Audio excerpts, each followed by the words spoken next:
Göyçayın əsas avtomobil yollarından biri hesab olunan Göyçay-Bərgüşat yolu uzun illərdir ki, təmirsiz vəziyyətdə qalır.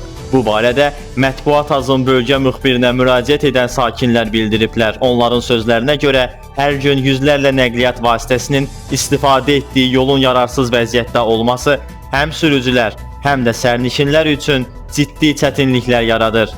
Xüsusilə yolun müxtəlif hissələrində yaranan qabarmalar və deformasiyalar yük və minik avtomobillərinin hərəkətini çətinləşdirir. Nəticədə nəqliyyat vasitələri tez-tez nasaz vəziyyətə düşür. Hazırda dayandığımız bu ərazi Bakı-Şamaxı avtomobil yolunu, eyni zamanda Bakı-Qazax avtomobil yolunu, həmçinin Göyçayın bir neçə kəndlərini şəhər mərkəzinə birləşdirən əsas yollardan biridir. Bu yolda bir neçə illərdir problem yaşanır. Mən Göyçay rayon sakini Neymətov Elnur Xəyyamoğlu. Bizim bu cəhri yolumuz çox bərbad gündədir.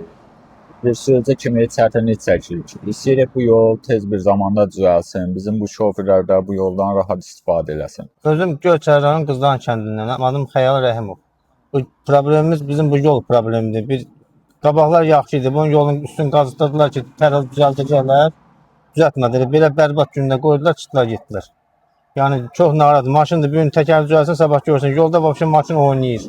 Nəm görürsən, avariya yananır, nəm belə şey olur. Yollar yəni bərbad gündədir. Mətbuat Azın sorğusuna cavab olaraq Azərbaycan Avtomobil Yolları Dövlət Agentliyindən bildirilib ki, Respublika əhəmiyyətli Göyçay-Bərgüşat avtomobil yolunun uzunluğu 16 kilometrdir və 3-cü texniki dərəcəyə aiddir. Yolun müəyyən hissələrində çökmə və qabarmalar yarandığından nəqliyyat vasitələrinin hərəkətində çətinliklər müşahidə olunur.